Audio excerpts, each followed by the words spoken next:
জম্মু ও কাশ্মীরের পহেলগাঁও পর্যটকদের উপর সন্ত্রাসবাদী হামলার ঘটনায় গভীর উদ্বেগ প্রকাশ করেছেন বিজেপির প্রাক্তন রাজ্য সভাপতি দিলীপ ঘোষ।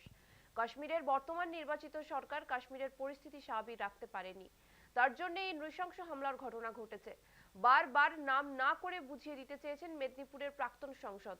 বলেছেন, যারা খুব আগ্রহ দেখিয়েছিল নির্বাচন হোক, তারাই কি করাচ্ছে, এখন সেখানে গুলি চলছে কেন, তার জবাব নির্বাচিত সরকারকে দিতে হবে। এই নির্বাচিত সরকারের আমলে এত বড় বিপর্যয় হলো কেন, প্রশ্ন তুলেছেন দিলীপ ঘোষ।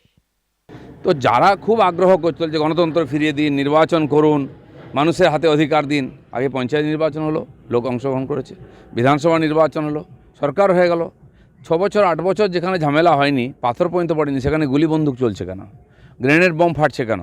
তার মানে যারা নির্বাচন চেয়েছিল, সরকার চেয়েছিল, তারাই কি করাচ্ছে?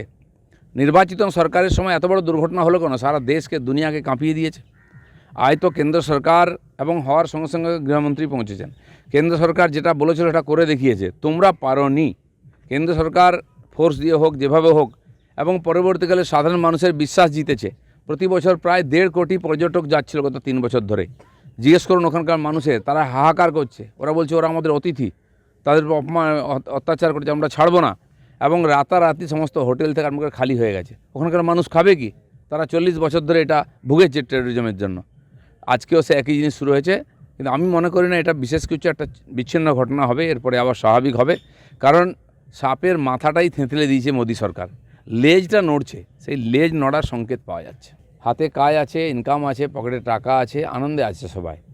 আজকে বন্দুক ধরার লোক পাচ্ছিল না, কারণ সবার হাতে কাজ ছিল। তাই এই টুরিস্টদের তাড়িয়ে আবার বেকার করে যুবকদেরকে আবার হাতে হয় বন্দুক তুলে দেবে, পাথর তুলে দেবে, গ্রেনেড তুলে দেবে, আর কটা টাকা দিয়ে তাদেরকে আবার দেশবিরোধী কাজ করাবে, সে চক্রান্ত চলছে।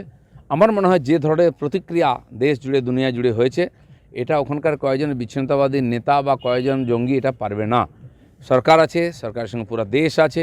আমার মনে হয় যেমন আমরা দেশের মধ্যে এর বিরুদ্ধে লড়ছি, একতা দেখাচ্ছি, ঠিক সরকারও যেমন সার্জিক্যাল স্ট্রাইক করেছিল বা এই ধরনের কিছু ঘটনা করবে। মোদী সরকারের উপরে, মোদীজির উপরে ভরসা রাখা উচিত মানুষের।